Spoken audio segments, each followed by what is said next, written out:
Today I'd like to talk to you about moral reasoning in decision-making.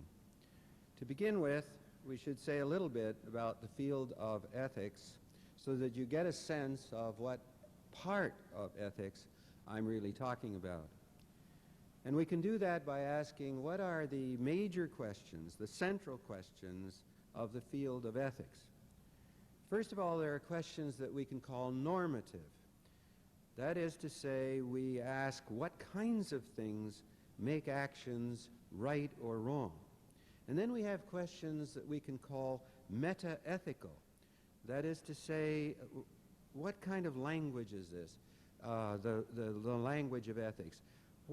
How would we justify our claims, the claims that we are making when we are claiming that something is right or wrong? And then we have questions around the notion of policy. That is to say,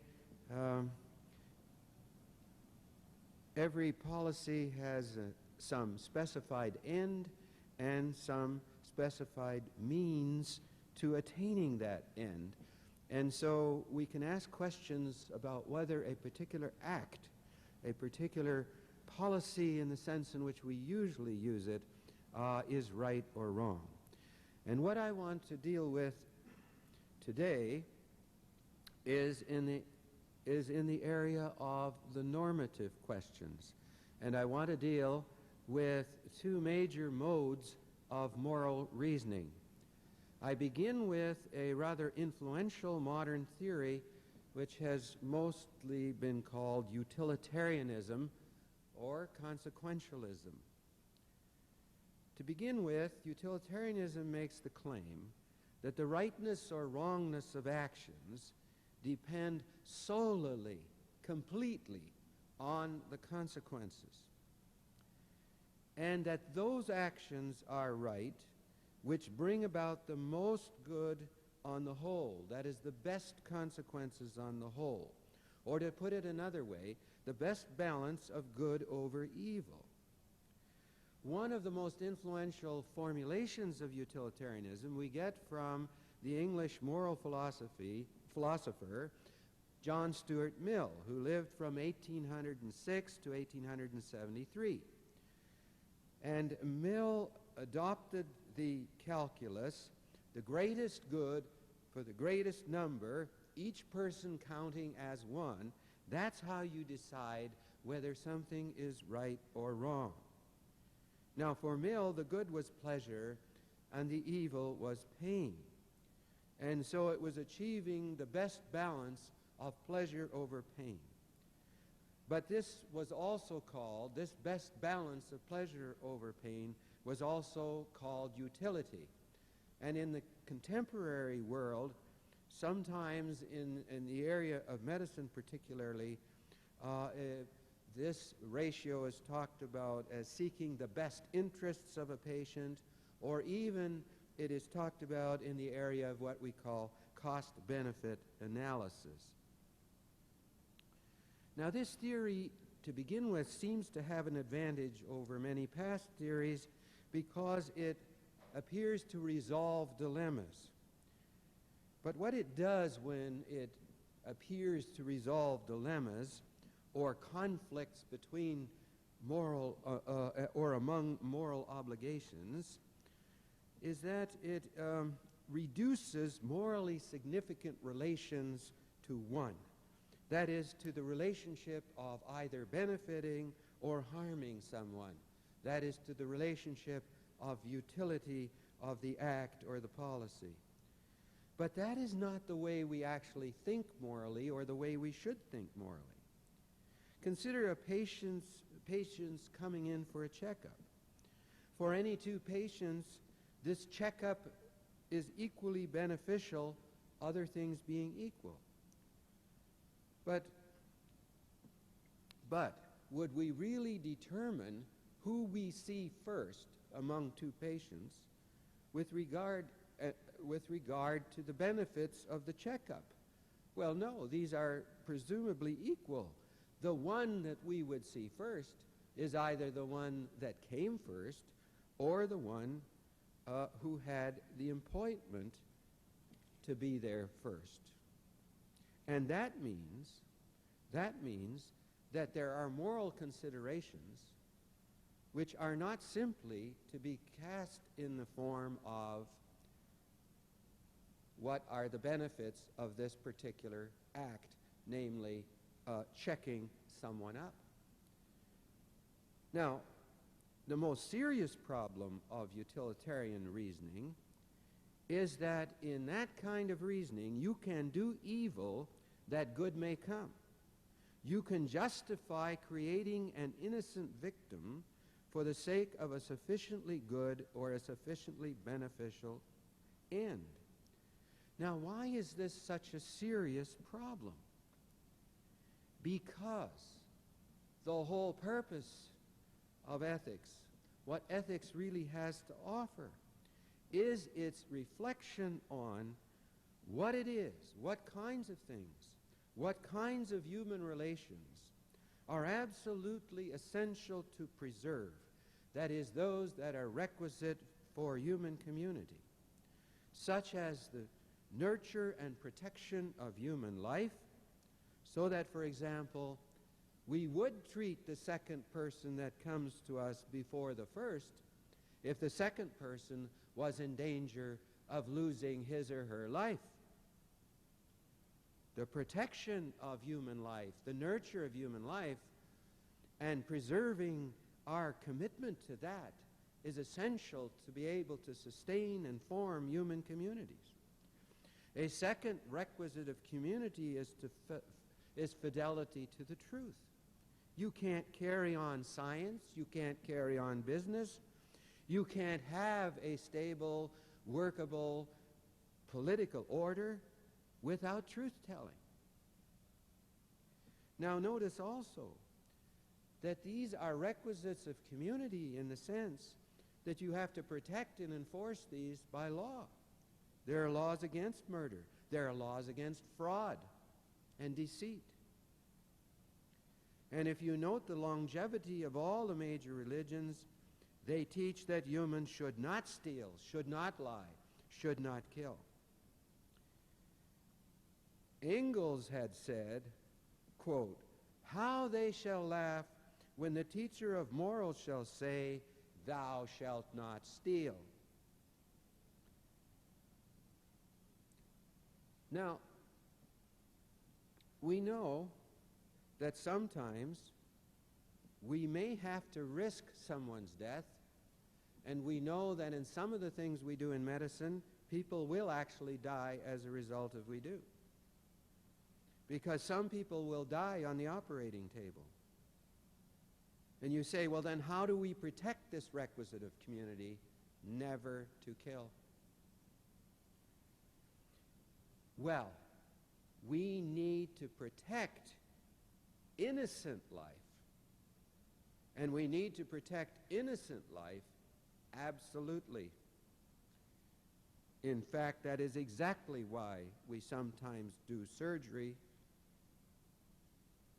because we are preventing the death of an innocent life. We are nurturing that life.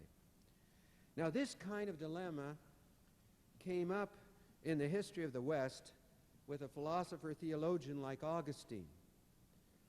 Augustine realized that you need to preserve the injunction against killing. And he thought, surely, absolutely, we cannot kill.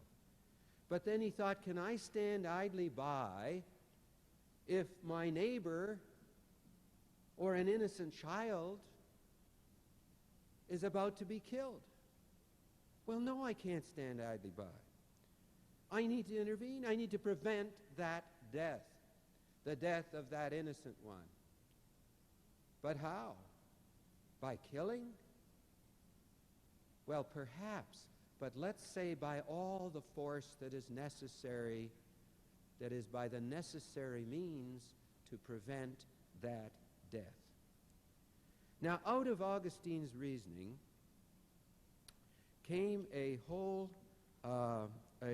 way of thinking in the history of philosophical and theological reflection on morality. And what you got was, in the first instance of this kind of reasoning, what is known as just war theory.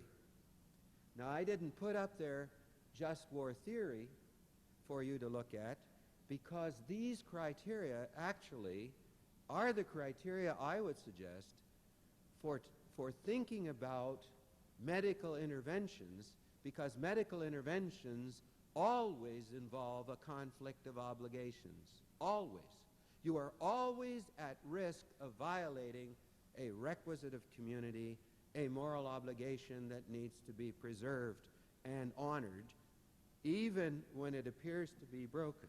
So you need to ask whether a particular action is just. That is to say, whether everyone receives their due. That is, you properly relate to everyone that is affected by an action. So these criteria aim at getting at that. Now you might say, look, here you are, an ethicist. What gives you the authority to tell me that these are the criteria that I should use? Well, that's fair. So what I want to do with you, briefly, is to consider what happens when in history we have had the occasion for a number of people coming from disparate disciplines, various disciplines, forced to reflect carefully on defining, in this case, a crime against humanity. And certainly the violation of a requisite of community is precisely a violation of humanity. So when it was felt decisions had to be made of when the use of humans in experiments is a crime against humanity, we got what is called the Nuremberg Code. And I'm going to put up a copy of some of the first elements that are in the Nuremberg Code. Now, what I want to do is give you an indication of how these criteria, this moral reasoning, inadvertently, without the knowledge of these criteria, actually were put into the code. So what I'm saying is that we have the capacity as human beings to reason these things through, and lo and behold, I could give you many historical instances of where we did, but we're talking about something in medical ethics, so let's take the Nuremberg Code. Now note, in the Nuremberg Code, the voluntary consent of the human subjects, number one, the voluntary consent of human subjects is absolutely essential. Absolutely essential.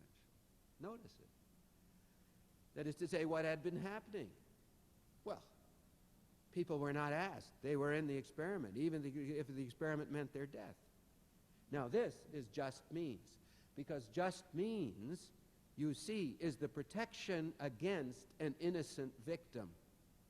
You are not, to begin with, an innocent victim if you did it voluntarily. You're not innocent, because included in the elaboration of this is that you get the sufficient information to make an informed decision. So you are no longer innocent when you enter that experiment. And so in the Nuremberg Code, you try to preserve the absolute of no innocent victims. No innocent victim will ever be killed, you see. And when we come to the fifth provision, which I'll put on a little later, if you have the a priori knowledge, if you know in advance that there is a risk of death, you should not do the experiment. That is a high risk of death. You expect people to die, which you did do in some of these experiments, because in some of these experiments you simply gave people a fatal disease, or in some of these experiments you just found out how long it took for them to die in cold water. You knew they were going to die. You created an innocent victim. You can't do that, and that's number 5, and we'll see it just in a few minutes. All right. Number 2, the experiment should be such as to yield fruitful results for the good of society. You have to have a just cause. You do. This is for medical benefit. Otherwise, you wouldn't do the experiment, right? Of course not. Of course not. You're going to benefit the human community. That's why you're doing it. But the second indication also says that these fruitful results are unobtainable by other methods. And they are not random and unnecessary in nature. In other words, this is the last resort. This is the way you're going to get the information, no other way. You see? And notice also, number 3, the experiment should be so designed and based on the results of animal experimentation and a knowledge of the natural history of the disease or other problems under study that the anticipated results will justify the performance of the experiment. There's a reasonable chance of success. You know that.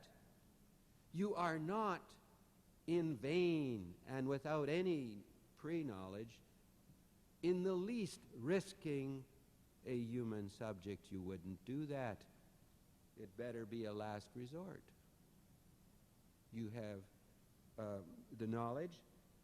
You can't do it another way. And you have a reasonable chance of success. Now notice, number 4, the experiment should be so conducted as to avoid all unnecessary physical and mental suffering and injury. Again, just means no innocent victim of this kind of thing. All right, well, let's go on. And here we have the notion that no experiment should be conducted where there is an a priori reason to believe that death and disabling injury will occur. Just means no innocent victim. And we mentioned that before. Now note number 6. The degree of risk to be taken should never exceed that determined by the humanitarian importance of the problem to be solved by the experiment. We now speak of this as risks and benefits. I think we should speak about it as harms and benefits, because we're talking about the probabilities of benefits and the probabilities of harms. And that's a more balanced way to state what we're calling due proportion. This is due proportion, number 6 on the overhead. Okay, number 7, preparation should be made, adequate facilities, to rule out even the remote possibilities. You make every effort that this will indeed create no innocent victim. You have only just intentions. You make every effort that it is a just cause and the just means will be practically implemented. Just intention. Giving everyone their due, every human subject their due, as well as the whole society, in the preservation of the principle there will be no innocent victims of the medical profession. Okay, note number 8. The experiment should be conducted only by scientifically qualified persons, highest degree of skill and care throughout. Legitimate authority. Just authority that is licensed to do these things, that has the education, that can give people their due. Only that authority. Okay. Now, I didn't put number 8 up yet. So I'll put number 8 up.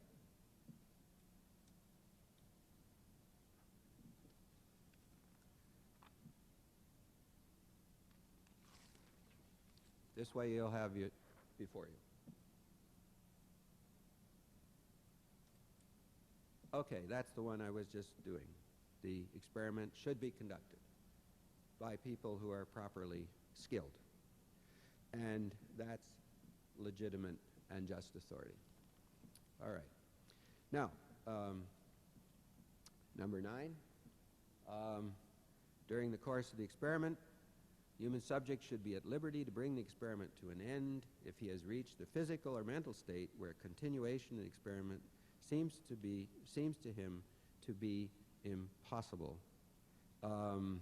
So, again, you could say no innocent victim. You could say also just intentions. You're not going for pure science, folks. That is to say, you're always concerned that you might have an innocent victim. And in the end, too, you should terminate at any stage. Again, just means. And you should have only the best intentions because for the reasons given in number 10. All right. All right. Now, have you noticed something? Consider how much these considerations are a part of medicine. Let's take surgery. Let's take a simple case. Highly elevated white count and is in danger of a burst appendix if you don't operate. You're going to have to do surgery. Notice the expression, you're going to have to do surgery. Have to. What's the compulsion? Well, just cause they're going to die. You don't do surgery, they're going to die. But wait a minute. They could die on the operating table. They could die on the operating table. Well, then you better use just means. That is to say, either the implied consent on an emergency basis or their consent. Right? And what is just means here? It's the prevention of the death of an innocent person. It's Augustine all over again. Well, I just simply let this person die because I'm afraid of risking their death on the operating table? No. No, and why? But how am I sure that I'm saving an innocent life?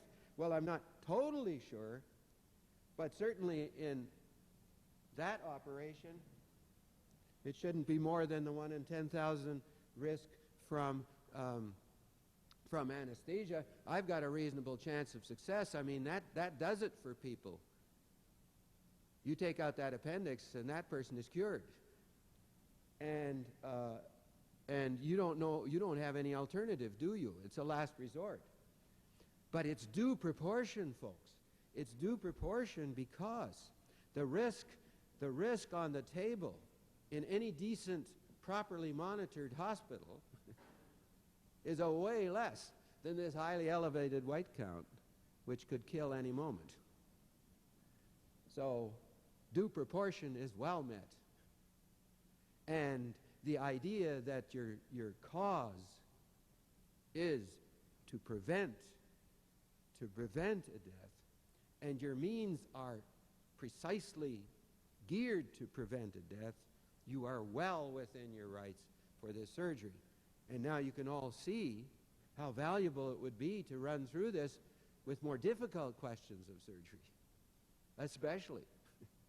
It's so easy with the one I gave, but I wanted to show the relevance, the importance of this.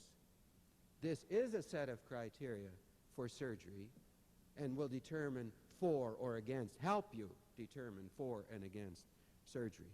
And note the legitimate authority, and note that is certainly it ought to be the appropriate surgeon, not somebody who hasn't operated for the last 3 years, but someone that is doing these all the time. That's the person. That's the legitimate. That's the just authority. And it better be public, written consent, and all the rest. A record. Okay. Now, consider for a moment, go back for a moment to the Nuremberg Code. Did you notice when I went through the Nuremberg Code that one of these criteria was missing from the Nuremberg Code? Did you notice which one? It was public declaration.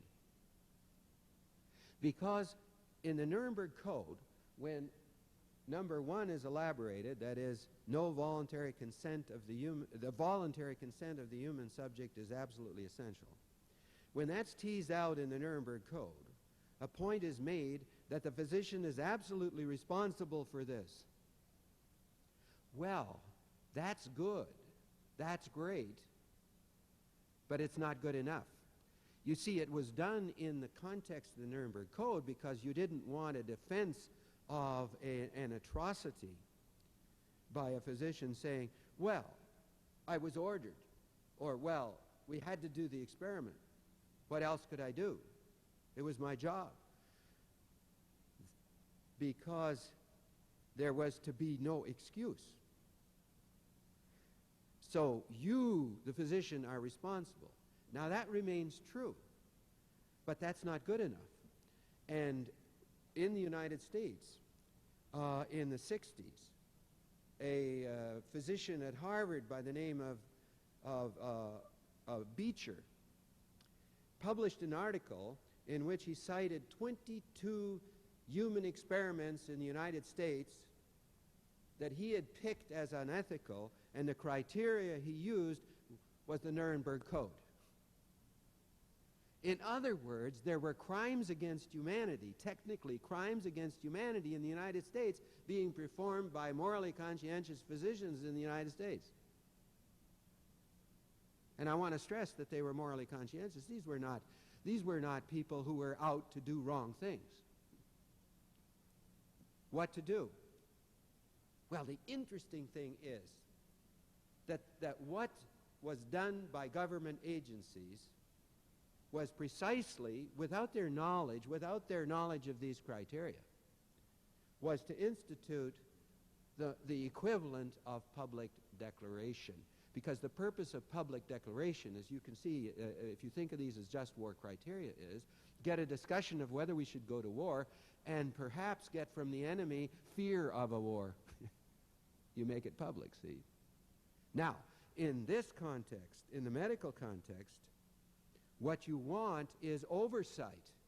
And we have the institutional review boards with lay people, non-scientists on them, including ethicists and lawyers. And in that context, research is reviewed. I myself have served on such boards, and I remember, for instance, how a particular experiment was being performed. It had to do with noise levels. And this fellow said, well, gosh, no, you know, that's no more noisy than a Volkswagen. And I said, well, you know, I'm worried because my wife has said, don't buy a Volkswagen Beetle, they're too noisy. You see? There was some risk of permanent hearing loss. And the end of the story is, we were able to convince him to lower the amount of noise to which people were exposed, and he could still do his experiment with no risk of permanent hearing loss. That's the importance of coming public with public deliberation. Okay, let me end. The major point I'm trying to make here is that moral reasoning cannot and should not be allowed to be guided by maximizing the good however it is defined. That is, you should not do evil that good may come. You shouldn't work with a ratio of good and evil. I'm doing more good than evil. No. You always have to decide to do what is just, to do what gives each person their due, to do what relates you morally in the proper way to every person. And that includes, of course, for the policeman, the proper relation may be to kill that person who, at a distance, is ready to kill an innocent baby. and you can only stop it as an expert marksman. But that's just. That's giving each person their due, because the person about to kill that innocent baby has no business being about to kill an innocent baby. So you do what is just, and you do it in such a way that same policeman is not supposed to pursue a criminal by driving his car through the crowd. No innocent victims in the pursuit of the criminal. And you wouldn't shoot that person if you had to shoot the mother first to prevent the death of the baby. Okay, so we are in the business of protecting the requisites of community, and because these requisites can involve us sometimes in conflicting obligations because other people do wrong things, and because in the medical profession we are always putting people at risk, therefore we have a way, and we should have a way. And I invite people to improve on this reasoning. It's been improved. We didn't used to have this elaborate 8 set. When it first came out, when persons first started, Augustine had 3 of these that he considered. So what we need in our moral reflection are basically 2 kinds of things, and I'm only talking in one area of ethics. This is not the whole topic of ethics by any means. We need to reflect on those human relations which are absolutely requisite for human community. One of the tests is that these are areas where we have to have laws to protect people against the violations, the creations of innocent victims. And that's one of the reasons that physicians are licensed. So we have to ask the question, what is functionally and logically necessary to make our communities possible? And we'll get a sense of where our moral obligations lie. And then why not take advantage of what we do inadvertently if we really conscientiously pursue these problems? Why not take these with you and build on them? And that's what I've been trying to say today. Thank you very much.